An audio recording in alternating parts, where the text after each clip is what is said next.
मैं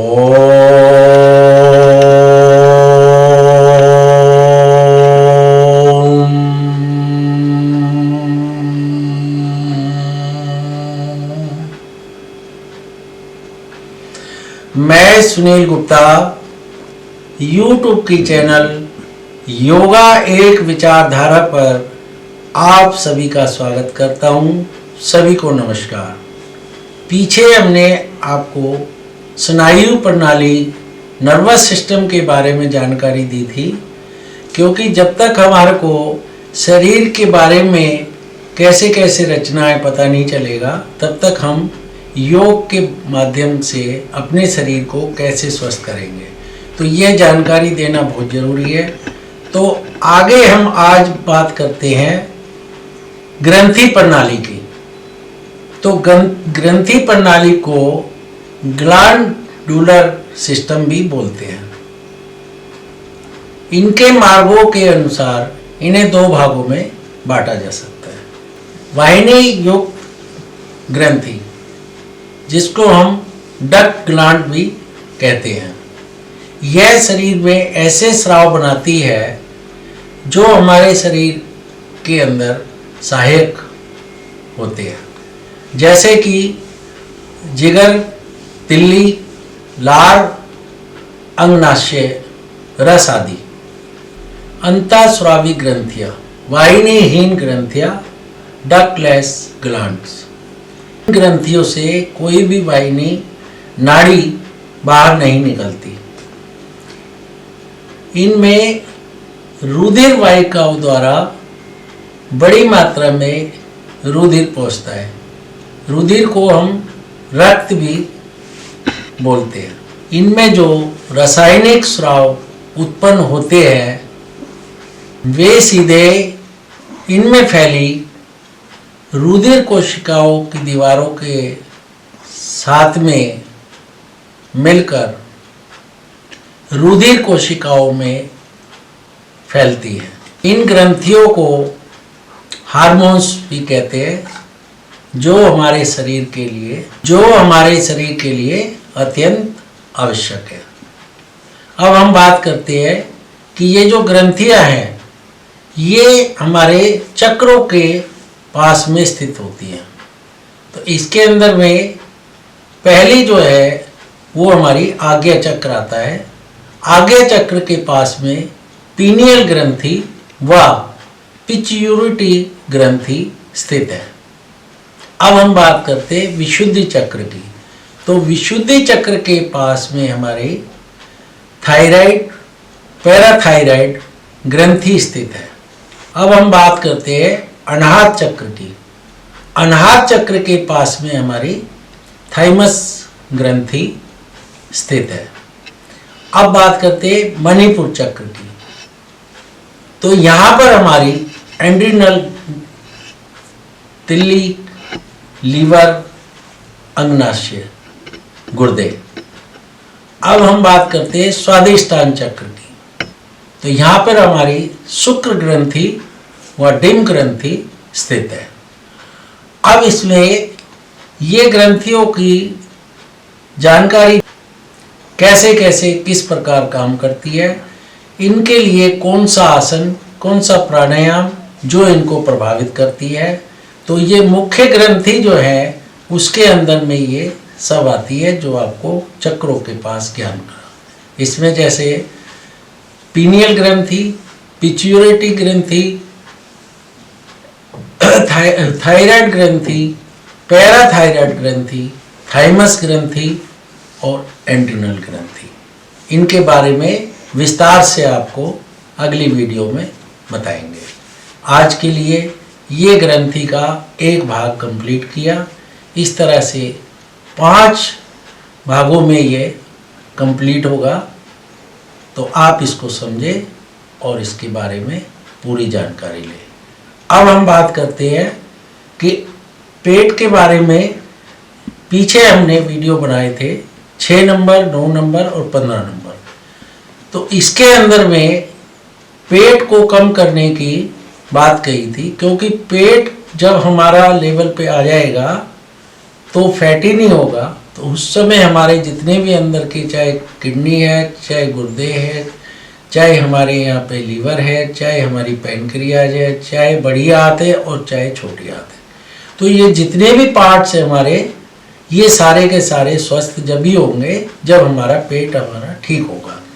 तो पेट के बारे में आगे की कड़ी में आज हम बताएंगे आपको कि पैरों को, तो इसमें पैरों को इस तरह से आप खोल लें, अधिक से अधिक जितना भी आप खोल सकते हैं उतना खोलें, और इसमें फिर ऊपर ऐसे हाथ करके श्वास भर के, और ये नीचे ऐसे आए इस तरह से। ये तो ये पीछे भी आपको बताया था। तो इसके अंदर में क्या है कि आपने अगला जो हिस्सा है ये 50 बार करें।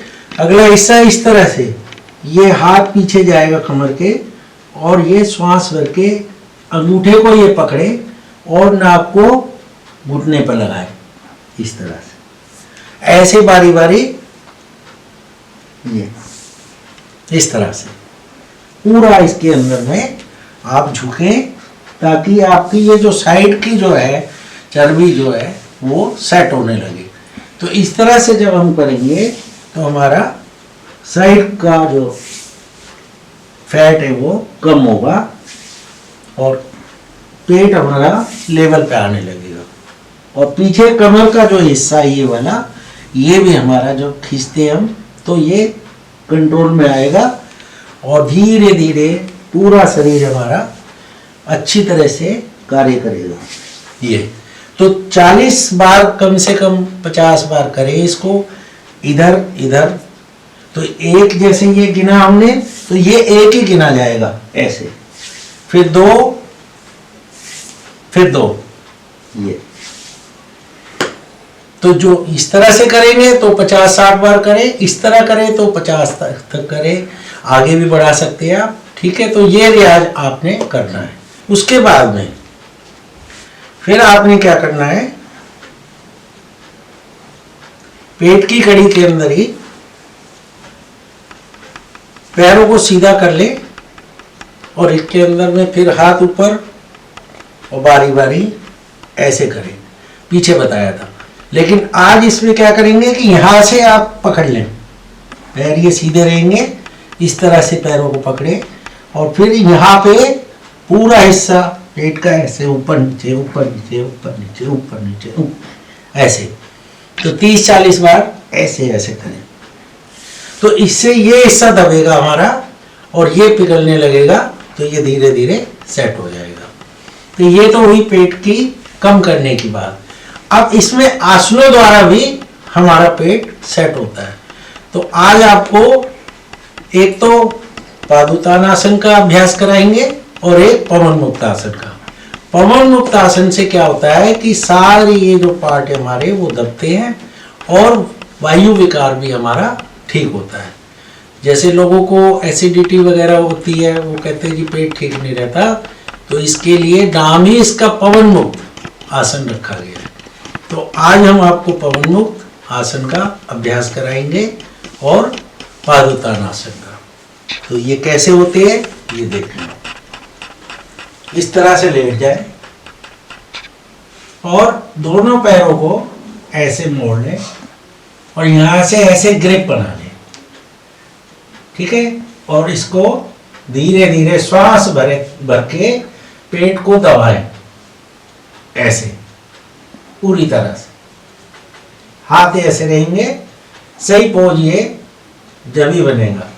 और फिर धीरे धीरे श्वास छोड़ते हुए नाक को, तो दोनों पैरों को ऐसे मोड़ के ऐसे ग्रिप बना ले और पेट को दबाएं श्वास भर के ऐसे पूरी तरह से। ये पंजे आगे की ओर दबे हुए और धीरे धीरे श्वास निकालते गए और नाक को अपनी घुटनों के पास लाए और यहाँ रुके। अब ये गठरी सी बन गई है, यहाँ रुके। फिर श्वास भरते हुए धीरे धीरे गर्दन नीचे और पैरों को सीधा करना। अब इसके अंदर में क्या है कि मैंने आपको ये फाइनल पोज बताया, लेकिन आप नए साधक हैं या जैसे नहीं होता किसी से, तो क्या करेंगे, एक एक पैर से करेंगे। तो एक पैर को इस तरह से मोड़े और फिर वही क्रिया है, श्वास भरे, दूसरा पैर सीधा रहेगा, पोज को देख ले अच्छे से और श्वास भर के पेट को दबाए ये, और फिर धीरे धीरे नाक को अपनी आगे लेके आए और यहाँ लगाए, ये यहाँ रुको। जितना पेट को दबाएंगे उतना ही ठीक रहेगा। श्वास भर के वापिस दूसरे पैर से करें, श्वास भरे, पेट दबाए, धीरे धीरे नाक को लगाए अपने घुटने से, यहां रुके, मैंने रुकना, फिर श्वास भर के वापिस पैर सीधा, ठीक है। फिर दोबारा से इसके यही दोनों पैर ऐसे कर ले और फिर करें, तो ये फाइनल हमारी प्रैक्टिस हो जाएगी। तो शुरू में आपने एक एक पैर से करना है, ठीक है।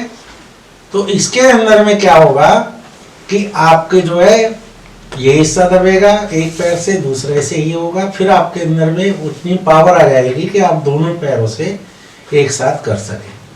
मेन इसके अंदर में क्या है कि रोकना और श्वासों पे ध्यान देना।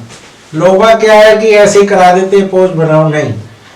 योग आसन जब करेंगे आप, योगाभ्यास में श्वासों का ही मेन एजेंडा होता है कि श्वास आपने किस समय लेना है, किस समय रोकना है और किस समय छोड़ना है। ये चीज आप सीख जाएंगे तो समझ लो आपको बहुत ही अच्छे ढंग से योग अभ्यास का एक तरीका आ जाएगा सीखने का। तो आज ये पवन मुक्त आसन का अभ्यास बताया और थोड़ा सा हमने आपको पेट कम करने का तरीका बताया। तो अब इसके अंदर में क्या है कि आज इसी कड़ी को यहीं समाप्त करेंगे। आप चैनल को देखें, अच्छे से इसको समझें और सब्सक्राइब करें, लाइक करें, औरों को भी बताएं और चैनल को देख के अभ्यास जरूर करें।